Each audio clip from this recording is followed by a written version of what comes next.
दोस्तों, भारत में ऐसी रहस्यमय जगह है जहां आज भी 60,000 साल पुराना पाषाण युग जिंदा है और जहां जाने वाला कोई भी इंसान आज तक लौटकर वापस नहीं आया। ये कहानी है भारत के सबसे खतरनाक और अछूते आइलैंड की। सोचकर देखिए, जब हम और आप 5G और AI की बातें कर रहे हैं, वहीं हमारे ही देश में कुछ ऐसे लोग भी हैं जिनके लिए शायद सबसे बड़ी टेक्नोलॉजी आग जलाना और पत्थर के औजार बनाना है ना दोस्तों। बड़े कमाल की बात। तो क्या भविष्य में कभी इनसे संपर्क हो पाएगा?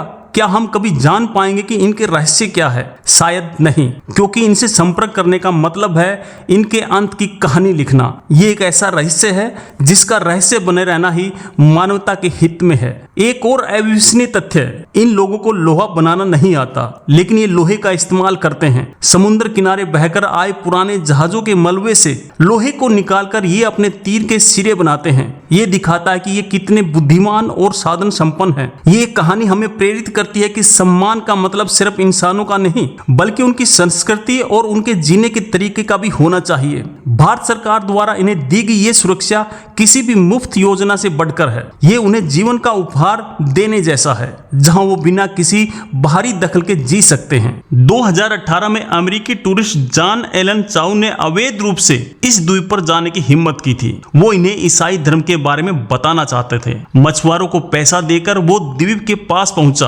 पहली बार में आदिवासियों ने उस पर तीर चलाया जो उसकी बाइबल में जा लगा, लेकिन वो नहीं माना और दोबारा गया। और इस बार दोस्तों वो वापस नहीं लौटा। मछुआरों ने दूर से देखा कि आदिवासी जॉन की लाश को रस्सी से घसीट कर ले जा रहे थे। जब पुलिस ने लाश बरामद करने की कोशिश की तो उन्हें भी हमले का सामना करना पड़ा और उस मिशन को रोकना पड़ा। जॉन की लाश आज भी उसी द्वीप पर कहीं दफन है। सोचिए, एक ऐसा द्वीप जहां लोग आज भी तीर कमान से आसमान में उड़ते हेलीकॉप्टर पर हमला कर देते हैं। आखिर ऐसा क्या हुआ जब 2004 की सुनामी के बाद भारत सरकार ने उनकी मदद करने की कोशिश की थी और जो जवाब मिला वो हैरान करने वाला था। क्या आप जानते कि भारत सरकार ने 1970 से 1990 के दशक तक कई बार इन लोगों से दोस्ती करने की कोशिश की। अधिकारी नाव में नारियल और लोहे के बर्तन जैसी चीजें लेकर जाते थे, लेकिन दोस्तों जवाब में उन्हें हमेशा तीरों की बौछार ही मिलती थी। 19वीं सदी में जब एक ब्रिटिश अफसर मॉरिस विडाल पोर्टमैन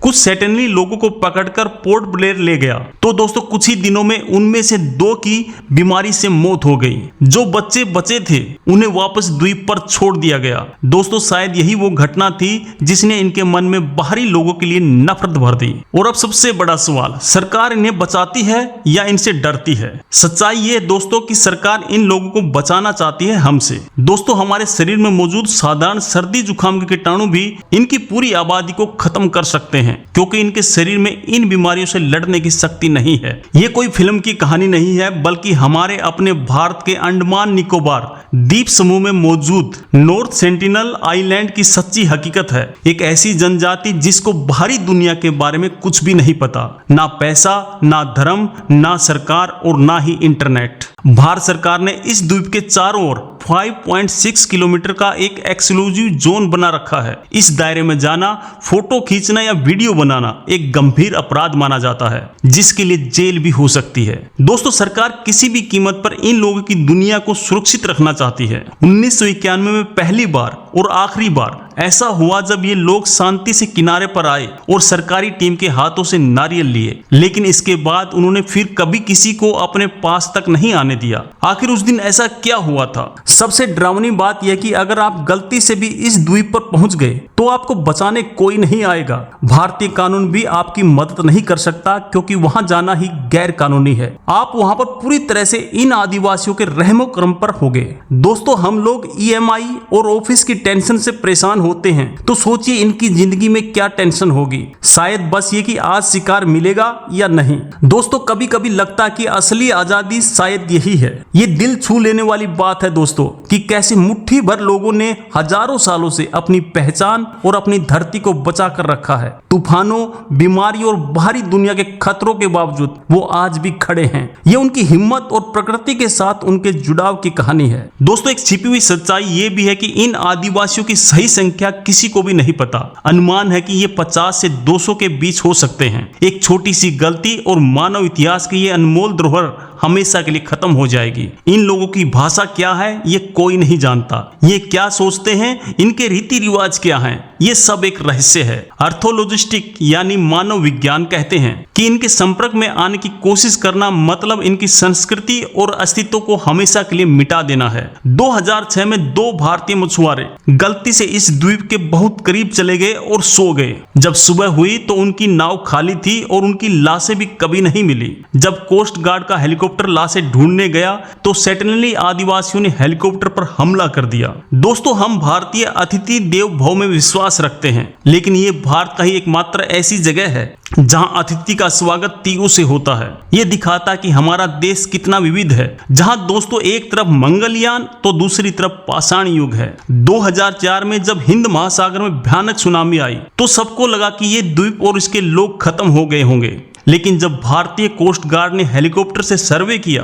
तो कुछ आदिवासी जंगल से बाहर निकलकर हेलीकॉप्टर पर ही तीर चलाने लगते हैं। ये उनका सिग्नल था, हम जिंदा हैं और हमें तुम्हारी मदद नहीं चाहिए। और साल 2018 में एक अमेरिकी टूरिस्ट जॉन एलन चाउ इस द्वीप पर क्यों गया था और कैसे उसकी लाश तक आज तक नहीं मिल पाई, उसकी डायरी में लिखे आखिरी शब्द आपके रोंगटे खड़े कर देंगे।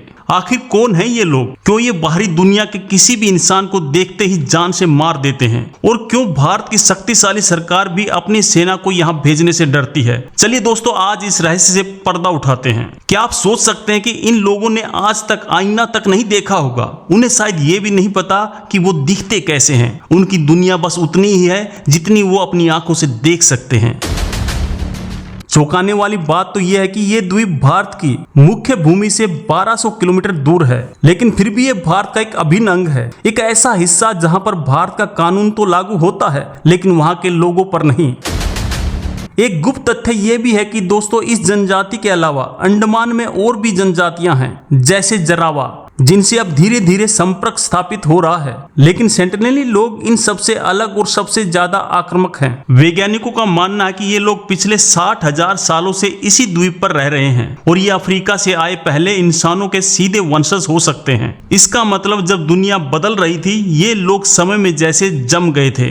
दोस्तों, एक और राज बताता हूँ। सरकार ने सिर्फ इन लोगों को बचाने के लिए नहीं, बल्कि हमें भी बचाने के लिए यहाँ जानबूझकर बैन किया है। क्या आपको पता इन जंगलों में ऐसा कौन सा वायरस या बैक्टीरिया हो जिसका इलाज हमारी मेडिकल साइंस के पास ना हो? दोस्तों, ये द्वीप हमें बहुत कुछ सिखाता है। विकास और आधुनिकता ही सब कुछ नहीं है। प्रकृति के साथ संतुलन बनाकर जीना भी एक कला है, जिसे ये लोग हजारों सालों से निभा रहे हैं। कल्पना कीजिए, आप उस द्वीप पर अकेले हो, चारों तरफ घना जंगल, अचानक आवाजें और हर पेड़ के पीछे से आपको घूरती हुई आंखें, जिनके हाथों में जहर बुझे हुए तीर हैं। ये डर ही काफी है किसी को भी इस द्वीप से दूर रखने के लिए। कमाल की बात तो ये है कि जब पहली बार इन्हें नारियल दिए गए तो ये लोग उन्हें खाने के बजाय जमीन में गाड़ने की कोशिश कर रहे थे, क्योंकि इन्हें पता ही नहीं था कि ये क्या है। लेकिन जब इन्हें दिखाया गया तो ये नारियल के दीवाने हो गए। इस द्वीप का एरिया लगभग 60 स्क्वायर किलोमीटर है, यानी मुंबई शहर के आधे से भी छोटा। लेकिन घने जंगलों से ढके इस छोटे से द्वीप के अंदर क्या है, ये आज तक कोई नहीं जान पाया। दोस्तों, यहाँ तक कि सैटेलाइट भी इस जंगल के पार नहीं देख पाते।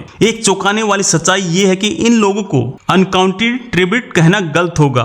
दोस्तों, इनसे कई बार संपर्क हुआ, लेकिन हर बार इन्होंने बाहरी दुनिया को ठुकरा दिया। उन्होंने साफ संदेश दिया, हमें अकेला छोड़ दो। ये द्वीप एक जीता जागता टाइम कैप्सूल है, एक ऐसी पहेली जिसे सुलझाने की कोशिश करना उसे तोड़ने जैसा होगा। इनकी दुनिया, इनके नियम, इनका जीवन, सब कुछ एक रहस्य के पर्दे में लिपटा है और शायद हमेशा लिपटा ही रहेगा। ये सोचना ही दिमाग को सुन कर देगा कि हमारे ही समय में एक ऐसी दुनिया भी मौजूद है। तो दोस्तों, आपकी इस बारे में क्या राय है? क्या हमें इन लोगों को हमेशा के लिए अकेला छोड़ देना चाहिए, या फिर विज्ञान और टेक्नोलॉजी की मदद से उनसे संपर्क साधने की कोशिश करनी चाहिए? क्या उन्हें हमारे विकसित समाज का हिस्सा बनाना सही होगा? अपनी राय कमेंट बॉक्स में जरूर बताएं। बहुत बहुत धन्यवाद।